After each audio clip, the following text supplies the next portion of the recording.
notre mission et à propos de notre nouvelle identité.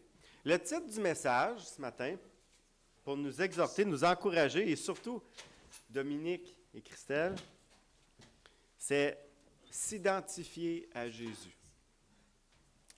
J'aurais pu dire baptiser en Jésus, c'est la même chose. Quand on se fait baptiser, on s'identifie. Si vous êtes ici ce matin, c'est une grâce de Dieu. Plusieurs ont fait l'expérience un jour, dont moi, de la repentance. La première repentance sincère. Peut-être êtes-vous en route vers la repentance, peut-être la pratiquez-vous chaque jour parce que vous êtes déjà sauvés en Jésus-Christ. Mais peu importe, il y a eu un jour dans votre vie, dans ma vie, et dans la vie de personnes un jour que le Seigneur va sauver, où on a entendu parler de Jésus. Si on est ici aujourd'hui, là, c'est parce qu'on a entendu parler de Jésus un jour. OK? C'est pour aucune autre raison. Puis pendant un moment, on entendait, on commençait déjà à sentir qu'il y avait quelque chose qui vibrait autour de nous. Et cette œuvre-là, c'est Jésus-Christ qui utilisait un de ses enfants pour nous parler de qui il est, pour se faire connaître à nous. Tout en démontrant pourquoi il veut se faire connaître à nous. En fin de compte, qui il est, ce qu'il a fait pour racheter les pécheurs. Pendant ce temps-là, je parle pour moi, mais je pense que c'est une généralité. Vous continuez à faire votre vie dans le chemin que vous étiez, sans trop savoir ce que vous entendiez à propos de Jésus ou ce que ça vous mènerait. Un jour, sur votre chemin de vie, vous vous êtes demandé, je me suis demandé, coudonc, on sait que je m'en vais avec tout ça, la vie est tellement courte. Même quand on est jeune, 15-16 ans, là, puis on voit des amis mourir, des tantes, des oncles, des frères, des sœurs. On se dit, oh, boy, mon tour, il peut arriver plus vite que je pense. Puis là, tu te demandes, c'est quoi ma mission sur la terre? Qu'est-ce que je fais ici, moi? Pourquoi je vis? Je vis-tu juste pour souffrir? Puis où est-ce que je m'en vais? Le trois quarts du monde, en tout cas ici, dans notre région, les Québécois disent que quand on meurt, on s'en va dans le trou, on est enterré comme un chien, puis c'est fini. Ça, c'est la mentalité des Québécois en général. Ces questions fondamentales-là nous ont visités régulièrement avant de connaître le Seigneur. Puis c'est tout à fait normal. Dans le livre de l'Ecclésiaste, au chapitre 3, verset 11, là, écrit par le roi Salomon, on retrouve ces paroles. « Il a fait toutes choses bonnes en son temps. Même, il a mis dans le cœur la pensée de l'éternité. » De là, le pourquoi que l'être humain cherche à savoir ce qu'il y a à l'autre bord. Bien que l'homme ne puisse saisir, il est en train de dire qu'on ne peut pas comprendre, l'œuvre de Dieu, du commencement jusqu'à la fin. Si on entendait juste ce petit verset-là, hors contexte, on pourrait dire, bien finalement, on ne le saura jamais, hein, parce qu'on ne peut pas vraiment comprendre. Mais il y a une chose qui est certaine, c'est qu'en Jésus-Christ, on a toutes les réponses à ça. L'homme, il cherche son identité. Quand je dis l'homme, inquiétez-vous pas, je ne parle pas juste du garçon, je parle aussi de la femme. On cherche notre identité profonde. On regarde autour de nous et ce qu'on recherche, c'est trouver notre place dans le monde. Chaque être vivant cherche à s'identifier à quelque chose. Okay? Au moteur, au groupe de bénévoles. Il y en a qui vont se lancer en fou dans le travail, comme on a vu avec notre frère Dominique tantôt. Il y en a qui vont se lancer dans toutes sortes de voies pour s'identifier, dire qu'ils sont quelque chose. C'est normal. L'être humain est fait comme ça. Si Dieu n'avait pas envoyé sa parole faite chair, Jésus-Christ, pour nous révéler toutes ces réponses-là, certainement nous ne serions pas ici ce matin. Puis je vais vous lire les versets 1 à 14 dans Jean 1. où on voit Jésus qui se dit lui-même la parole, la Bible, faite chair, vivante. Vous pouvez tourner dans Jean 1. Jean 1, je vais vous lire les versets 1 à 14.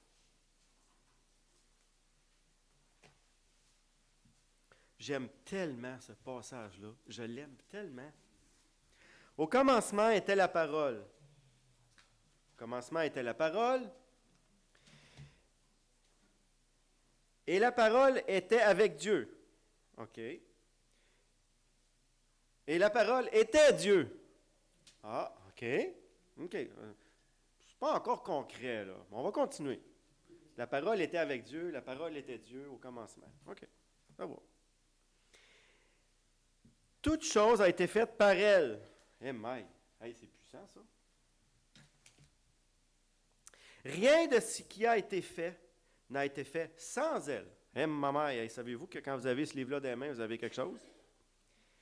Elle était la vie. Ah ben, tabarouette, je trouve la vie en ça. Et la vie était la lumière des hommes. La lumière qui luit, pardonnez-moi, dans les ténèbres, et ils ne l'ont point reçu. Il y eut un homme, envoyé de Dieu. Son nom était Jean. Il vint pour servir de témoin, pour rendre témoignage à la lumière, afin que tout crusse par lui. Il n'était pas la lumière, mais il parut pour rendre témoignage à la lumière. Cette lumière était la véritable lumière qui, venant dans le monde, éclaire tout homme. Elle était dans le monde, et le monde a été fait par elle, et le monde ne l'a point connue. On parle toujours de la parole. Elle est venue chez les siens, et les siens ne l'ont pas reçue. On parle toujours de la parole. Mais à tous ceux qui l'ont reçue, à ceux qui croient en son nom, elle a donné le pouvoir de devenir enfants de Dieu. Wow! Lesquels sont nés non du sang, ni la volonté de la chair, ni la volonté de l'homme, mais la volonté de Dieu. Et le verset 14, la réponse à toutes nos questions en lisant de 1 à aller jusqu'à ici, qui est dur à comprendre, et la parole a été faite chair. Ah, finalement, c'est Jésus-Christ. Elle a habité parmi nous, c'est Jésus. Pleine de grâce, c'est Jésus. De vérité, c'est Jésus. Et nous avons contemplé sa gloire comme une gloire, la gloire du Fils unique venu du Père. Je ne sais pas pour vous, mais ce passage-là, il est tellement puissant. Tout cela prend un sens concret quand on place notre foi en ça, en Jésus. Dans Romains 10, 17, c'est écrit « Ainsi la foi vient de ce que l'on entend, et ce qu'on entend vient de la parole de Dieu. » C'est un livre divin. C'est un livre vivant qui prend des morts et il les donne la vie. C'est ça qui est arrivé à chacun de nous aussi qui a été baptisé en Jésus-Christ. Donc ce matin, pour vous aider un petit peu, j'ai fait le message. Écoutez, je voudrais ce matin passer à travers de la Bible au complet avec vous, si je pouvais. Mais je n'ai pas le temps. On va regarder pour bien comprendre c'est quoi s'identifier en Jésus, sur ce que Jésus dit. On va regarder sur qui il est. On a déjà vu une partie dans Jean, qui il est. On va voir ce qu'il a fait, ce qu'il promet et ce qu'il demande. On va regarder ces 4 aspects-là de la vie chrétienne ce matin. Premièrement, Dieu est la parole faite chair qui a créé toutes choses visibles et invisibles en Jésus-Christ. J'aimerais que vous tourniez dans Colossiens 1. Ça ressemble étrangement à Jean, c'est différent, mais ça relate les mêmes grandes vérités. Philippiens et Colossiens. Galates 1, je vais vous lire les versets 3 à 5. Excusez. Colossiens 1, 16. Ben, je vais lire de 15 à 20. Est-ce que c'est clair? C'est mêlant, ce que j'ai dit. Colossiens 1, allez au verset 15. Colossiens 1, allez au verset 15. On va suivre. Là. Il est l'image du Dieu invisible. Imaginez comment ils sont gâtés ceux qui ont vu Jésus, puis ils ne savaient pas. Ils ont vu Dieu. Il est l'image du Dieu invisible, le premier-né de toute la création, car en lui ont été créées quelque chose. Toutes choses qui sont dans les cieux et sur la terre, les visibles et les invisibles, trône, dignité, domination et autorité. Tout a été créé par lui et pour lui. Il est avant toute chose et toute chose subsiste en lui. Aïe, aïe, aïe. Il est la tête du corps de l'Église. Il est le commencement, le premier-né d'entre les morts, afin d'être en tout le premier. Car Dieu a voulu que toute la plénitude habitât en lui. Il a voulu par lui réconcilier avec lui-même tout, autant ce qui est sur la terre, ce qui est dans les cieux, en faisant la paix par lui, par le sang de sa croix. C'est pas vous autres, mais moi, matin, juste ces deux bouts-là, là, j'en ai assez. Mais on va continuer. On va se remplir pour que notre coupe elle déborde. Hein? Ce matin, on est rempli de joie. Il faut que ça sorte. Là, on a vraiment effleuré qui il est. OK? C'est bien plus grand que ça encore, mais on ne peut pas. À un moment donné, il faut continuer. On va regarder ce qu'il a fait. Et là, encore une fois, j'ai pris 3 passages, mais il y en a beaucoup plus. Et pardonne-moi, Seigneur, si je n'ai pas pris les meilleurs, mais je crois que ça désigne vraiment bien ce qu'il a fait. Là, on va aller dans Galates 1.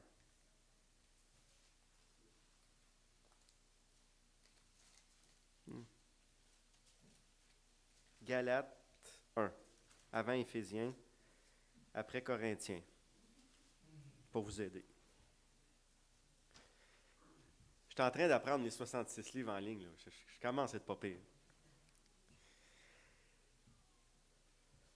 Versets 3 à 5, c'est écrit. Vous savez, c'est l'apôtre Paul qui écrit aux Galates. Que la grâce et la paix vous soient données de la part de Dieu le Père et de notre Seigneur Jésus-Christ. Là, n'oubliez pas, on regarde ce qu'il fait. Okay? Là, on regarde ce qu'il fait, Jésus-Christ. Il s'est donné lui-même pour nos péchés afin de nous arracher du présent siècle mauvais. Qu'est-ce qu'il fait, Jésus? Il se donne lui-même pour nous arracher du siècle mauvais. Selon la volonté de notre Dieu Père, que sa gloire, qu'il soit la gloire au siècle des siècles. Amen. Donc, ici dans Galates 1, on a vu qu'il s'est donné pour nos péchés, afin de nous... Et le terme, arracher. Pourquoi arracher? Parce qu'on est ancré dans le mal bien solide. Ça prenait un œuvre divine. Un autre passage, Tite 2, 14. Allez dans Tite 2.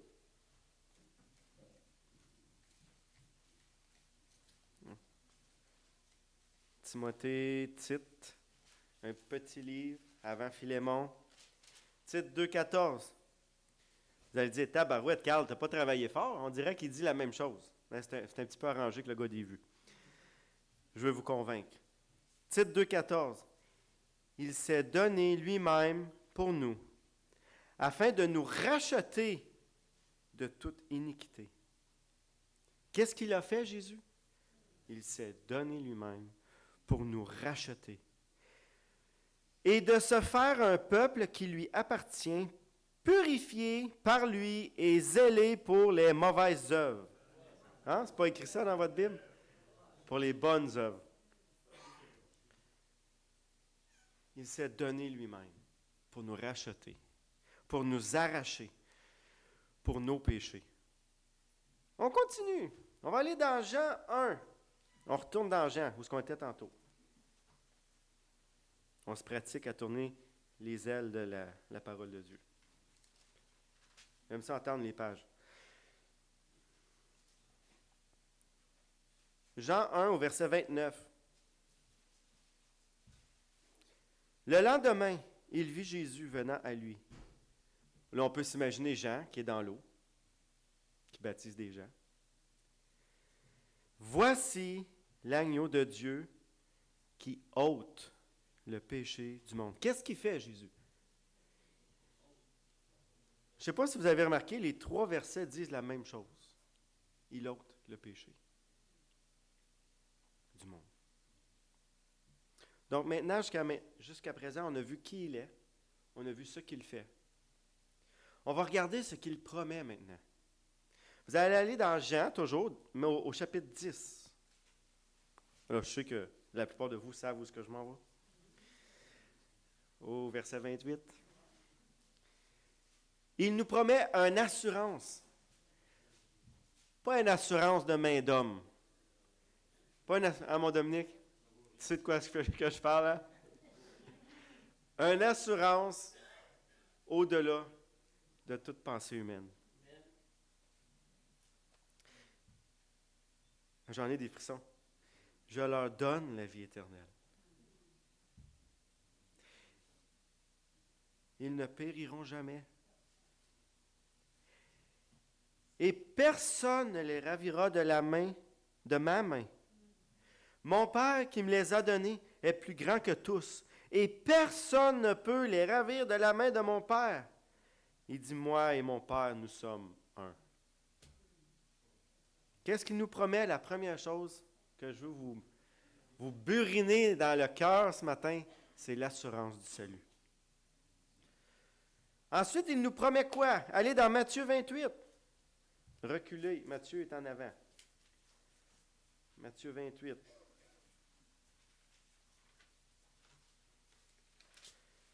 Qu'est-ce qu'il nous promet? Au verset 20. Il dit, enseignez-leur à observer ce que je vous ai prescrit. C'est une petite parenthèse. Ce que Dominique et Christelle ont fait soigneusement avec notre frère et notre sœur Francine et André. Ils ont étudié la parole de Dieu à travers une structure qui a été éprouvée par le temps, le maître et son disciple. Ils ont reçu, ils ont observé, ils ont été enseignés dans la parole de Dieu. Et regardez ce que Jésus vous promet. Je parle surtout à Dominique et à Christelle, mais je parle aussi pour les autres. Je suis avec vous tous les jours jusqu'à la fin du monde.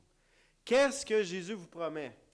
En plus d'avoir l'assurance de la vie éternelle, vous avez l'assurance de sa présence permanente. Wow! Alain? Wow!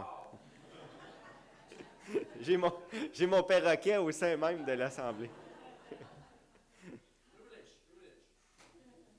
Et maintenant, allez dans Ézéchiel 36 pour voir concrètement ce que Jésus promet. Ézéchiel 36 au verset 26.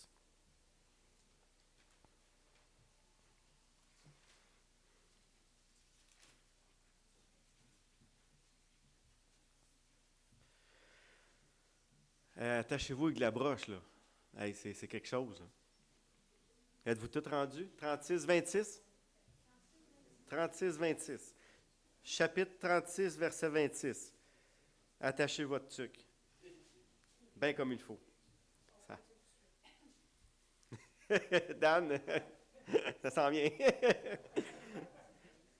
Les beaux petits flocons blancs. Là, vous pourriez me dire, ouais, mais Carl, ici, là, il parle du peuple juif. Pas grave, ça s'adresse à nous autres aussi, OK? Inquiétez-vous pas, je ne me trompe pas. Je vous donnerai un cœur nouveau. Ah, ouais. Eh bien, ça, c'est le centre de contrôle, hein? Je mettrai en vous un esprit nouveau. Wow! J'ôterai de votre corps le cœur de pierre et je vous donnerai un cœur de chair. Je mettrai mon esprit en vous et je ferai en sorte que vous me suiviez ou que vous suiviez mes ordonnances. Êtes-vous conscient de ce que vous faites un matin? Hein? Une grande aventure. Et il dit qu'il fera en sorte que vous observiez et pratiquiez mes lois. Qu'est-ce que Jésus nous donne? Ça n'a pas de prix. Il nous donne l'assurance de notre salut. Il nous donne l'assurance de sa présence permanente. Un cœur, un esprit nouveau. Et je termine avec une chose. Allez dans Jean, au chapitre 14, de ce qu'il promet. Au verset 27.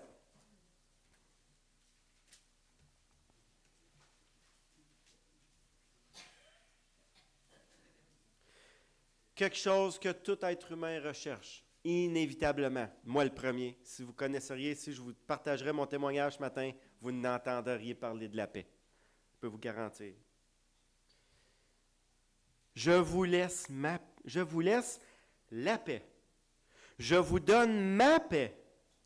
Je ne vous donne pas comme le monde donne. Hein? Le monde, il vous donne la paix, mais avec un petit demande en retour. Hein? Il y a tout le temps un petit feedback. Hein? Dieu donne, mais il ne dédonne pas. Puis il ne s'attend à rien. Que votre cœur ne se trouble point et ne s'alarme point. Je vous donne ma paix. Je vous ai expliqué ce matin que Jésus vous donne de grandes choses. La dernière que je voulais regarder avec vous, ce qu'il demande. Oh, on va voir c'est quoi qu'il demande après. Allez dans Acte 2, juste après Jean. Acte 2.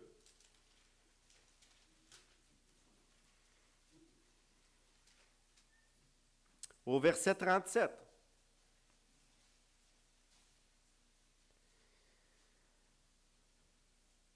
Après avoir entendu ce discours, ils eurent le cœur vivement touché. Ils dirent à Pierre et aux autres apôtres, « Hommes, frères, que ferons-nous? » Pierre leur répondit, « Repentez-vous, et que chacun de vous soit baptisé au nom de Jésus-Christ pour le pardon de votre péché. » De vos péchés. Le pardon de vos péchés. Hey, c'est pas juste un pardon pour un péché, là. C'est un pardon pour tous les péchés. Et regardez ce qu'il dit. Vous recevrez le don du Saint-Esprit. Bien ça, on l'a dit tout à l'heure, mais c'est pas grave. C'est écrit, on le dit pareil. Car la promesse est pour vous, vos enfants, et pour tous ceux qui sont au loin, en aussi grand nombre que le Seigneur notre Dieu les appellera. Qu'est-ce que Dieu demande? Ici, on voit deux choses dans le texte. Repentez-vous et qu'ils soient baptisés. Ce vers quoi on s'en va ce matin.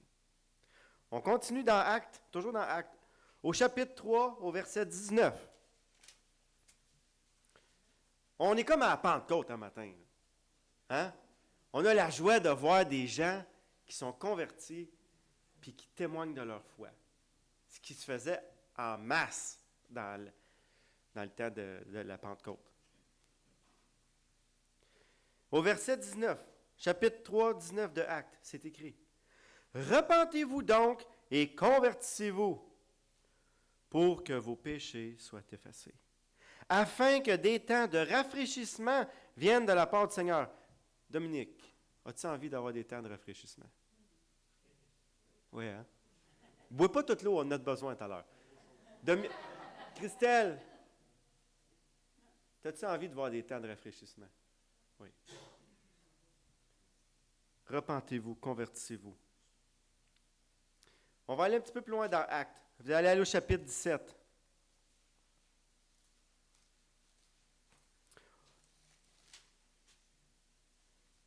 Au verset 30. Dieu, sans tenir compte des temps d'ignorance. Bon, il ne tient pas compte des temps où tu n'avais pas aucune connaissance. On oublie ça, ce temps-là. Là. Annonce maintenant à tous les hommes, en tout lieu, qu'ils aient à se repentir. Parce qu'il a fixé un jour où il jugera le monde selon la justice, par l'homme qu'il a désigné. C'est qui ça? Ce dont il a donné à tous une preuve certaine en le ressuscitant des morts. Je ne sais pas vous autres, mais après avoir exposé là, tout ce qu'on a vu ce matin jusqu'à maintenant, rapidement, maintenant on sait rapidement, là, on sait qui il est, d'où il vient, pourquoi il est venu, ce qu'il promet et ce qu'il demande. On vient de voir tout ça là, ce matin. Là. On arrive maintenant à une partie de la demande qui est accompagnée de son intervention. Ayant expérimenté la repentance par la foi en lui, ayant cru qu'il nous a pardonné de tous nos péchés, passé, présent et futur, c'est ce qu'on a vu tantôt. Croyant de tout notre cœur qu'il est Dieu, qu'il a changé nos cœurs et qu'il nous a donné son esprit, nous avons vu qu'il a dit à plusieurs dans la parole de Dieu. Là, je vais prendre mon doigt et je vais vous pointer, OK? Je sais que normalement, on ne fait pas ça, mais toi, suis-moi. Toi, suis-moi. Toi, suis-moi. Il nous a tous fait ça à un moment donné. Il nous adopte dans sa famille. Il fait de nous des ambassadeurs. De là, l'importance de s'identifier à lui par le baptême. Nous sommes maintenant, là, c'est facile, on l'a vu la semaine passée, une lettre vivante pour Jésus, de qui il est, de ce qu'il promet et de ce qu'il demande. Dominique, tu deviens ce matin une lettre vivante. Pas qu'avant, tu ne l'étais pas, mais là, tu vas être à l'œuvre. Même chose pour Christelle. Vous allez être des témoins vivants de ce qu'il est, de ce qu'il a fait, de ce qu'il promet et de ce qu'il nous demande. On retourne dans Matthieu. Matthieu 28 encore. Au verset 18. Jésus s'étant approché, leur parla ainsi. Tout pouvoir m'a été donné dans le ciel et sur la terre. Allez, faites de toutes les nations des disciples, les baptisant, les identifiant à qui? Au nom du Père, du Fils et du Saint-Esprit. Et vous devenez automatiquement des enseignants. Enseignez-leur à observer tout ce que je vous ai prescrit. Et voici, je suis avec vous tous les jours jusqu'à la fin du monde. Ça, vous l'avez vu tantôt. Qu'est-ce que Jésus demande?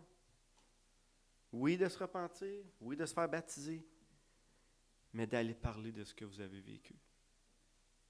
Pourquoi le baptême? Parce qu'il est l'image de l'intervention de Dieu dans nos cœurs. La journée d'aujourd'hui n'est pas la purification du cœur. Elle est l'acte d'obéissance à Dieu pour démontrer notre engagement. On démontre aujourd'hui publiquement, dans le cas de Dominique et de Christelle, que nous sommes sauvés par grâce en Jésus-Christ. Nous démontrons publiquement la joie d'avoir reçu le don de Dieu, le sceau qu'il a marqué dans nos cœurs. Que la vieille nature, c'est pour ça qu'on va dans l'eau complètement et qu'on ressort. L'ancien Dominique, il est mort. L'ancienne Christelle, elle est morte. Et pourquoi qu'elle ressort de l'eau? Parce que si je ne les ressors pas, il va falloir que je me sauve en cours. Hein? Parce qu'ils sont ressuscités avec Jésus-Christ. Francine, elle me l'a bien dit, si tu ne sors pas ma petite Christelle puis mon Dominique, ça va aller mal, mon Carl.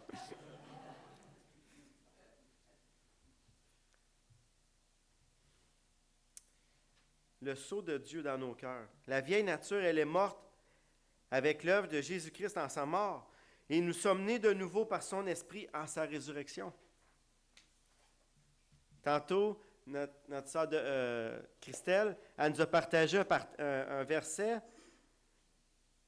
Ce n'est pas parce que je veux le refaire, parce que tu l'as dit, Christelle, mais on a la même chose.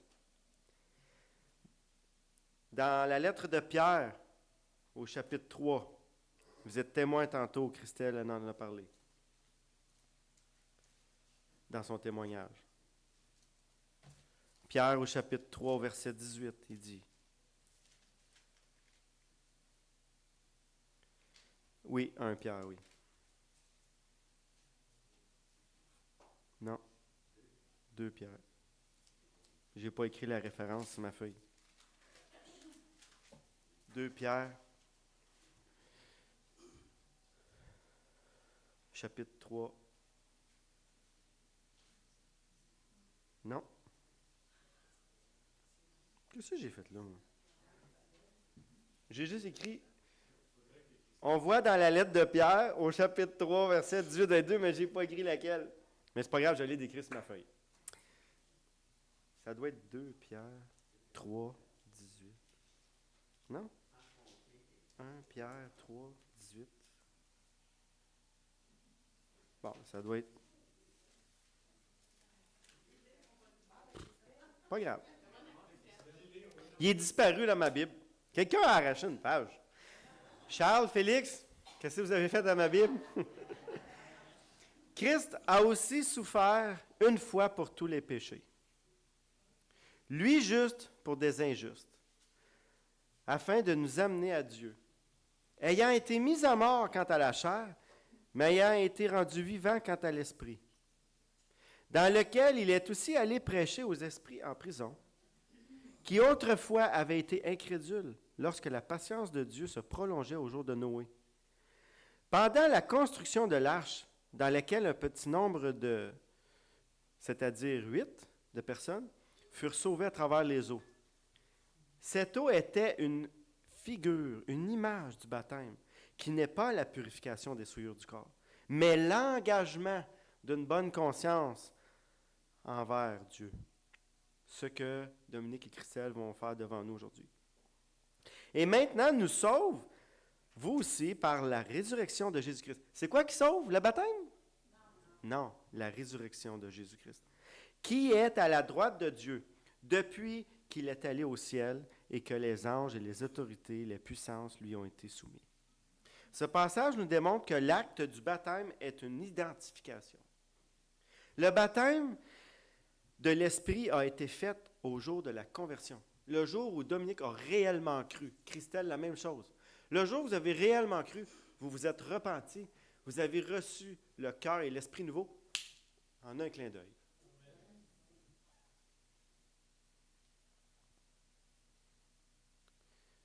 Le but du baptême aujourd'hui est clairement de démontrer que votre foi a pris place dans votre cœur en Jésus-Christ, qui consiste à croire en sa mort et à sa résurrection.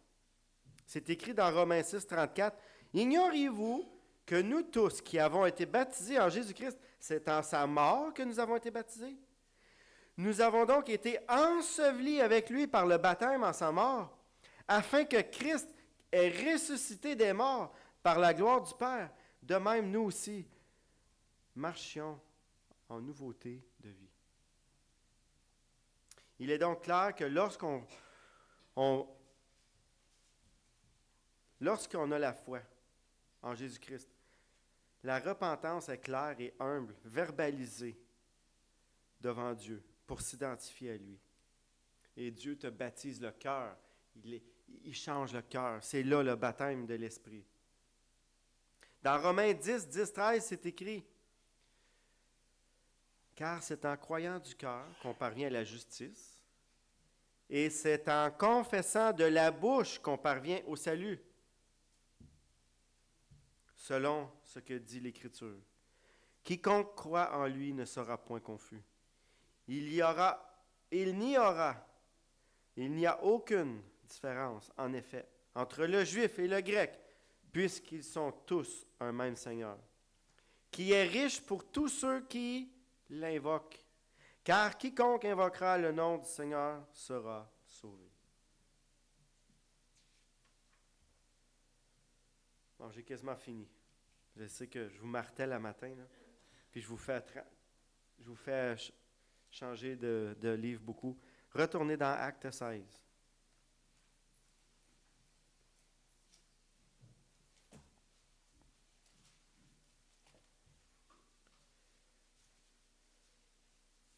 Au verset 31. Paul et Silas répondirent, « Crois au Seigneur Jésus. » Non? Acte 16, 31? Oui.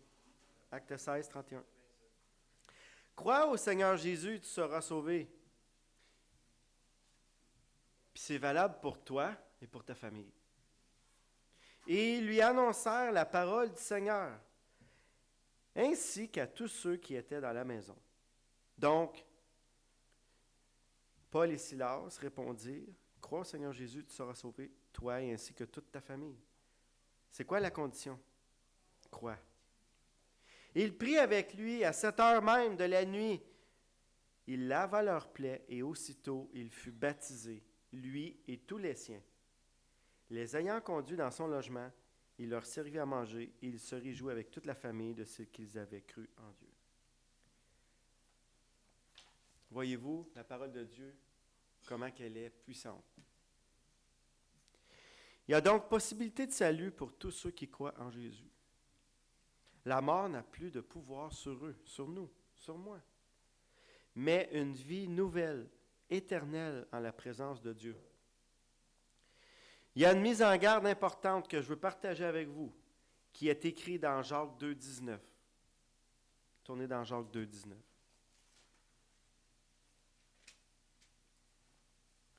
Tu crois qu'il y a un Dieu? Tu le fais bien. Les démons aussi croient et ils tremblent. Les démons croient et ne sont pas sauvés. Il n'y a pas de salut possible pour eux autres. Croire que Dieu existe ne sauve personne. C'est une preuve, c'est une marque d'intelligence de croire qu'il y a un Dieu. Croire que Dieu existe, c'est bien. Croire ce que Jésus dit est le premier pas vers la repentance. Reconnais qui tu es. Là, écoutez bien, Dominique, Christelle, c'est ça, c'est vraiment pour vous autres. Reconnais bien qui tu es. Un pécheur perdu sans Dieu, sans espérance. Ou qui tu étais, plutôt, on pourrait dire. Hein? Parce que si on se baptise aujourd'hui, c'est parce que vous êtes changés. Que vous étiez sans espérance. Ça, c'est une étape importante de reconnaître qui on est devant Dieu, afin de recevoir le sceau divin de Dieu par son esprit. Il doit y avoir confession de foi en Jésus, reconnaissance de notre état pécheur, repentance sincère, et le dernier, le moindre et le plus important, confession de foi que vous avez reçu, que vous croyez avoir reçu ce pardon-là. Jésus a dit dans Jean 11, 25, « Je suis la résurrection, la vie. Celui qui croit en moi, quand même qu'il serait mort, vivra. Et quiconque vit et croit en moi ne mourra jamais. » Puis là, c'est pas moi qui le dis. Crois-tu cela? Et lui dit, « Oui, Seigneur Jésus, je crois que tu es le Christ, le Fils de Dieu, qui devait venir dans le monde. » Donc, croire sincèrement, c'est se reconnaître perdu, se repentir et croire d'avoir reçu le pardon. C'est simple comme ça. L'apôtre Luc, il rapporte les paroles de Jésus comme qui suit dans Luc 13, 3 à 5. « Non, je vous le dis, si vous ne vous repentez, vous périrez tous également. » Ou bien, ces 18 personnes sur qui est tombée la tour de Siloué et qu'elle les a tués, croyez-vous qu'ils fussent plus coupables que toutes les autres? Non, je vous le dis, si vous ne vous repentez, vous périrez tous également.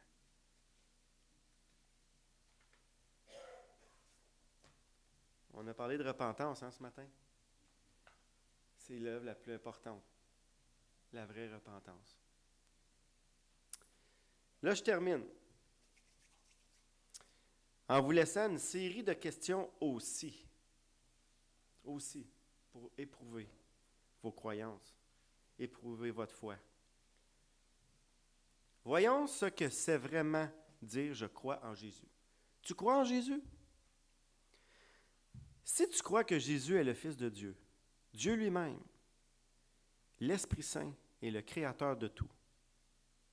Si tu crois que Jésus est le Sauveur du monde, si tu crois que Jésus est l'agneau de Dieu qui ôte le péché du monde, si tu crois que Jésus est le seul chemin qui conduit au Père, Si tu crois que Jésus est la vérité et la vie, si tu crois que Jésus est le roi des rois, Seigneur des seigneurs, si tu crois que Jésus est mort et ressuscité à la croix pour toi, si tu crois avoir trouvé la paix en Jésus, si tu crois avoir trouvé le vrai amour en Jésus, si tu crois avoir reconnu que tu étais pécheur et séparé de Dieu sans Jésus, si tu es conscient que sans Jésus, ton péché te sépare de Dieu pour toujours, et si tu es conscient que Dieu ne peut rien faire, excusez, si tu es conscient que tu ne peux rien faire pour satisfaire la sainteté de Dieu, réponds ceci à l'appel de Dieu. Là, j'ai comme fait une formule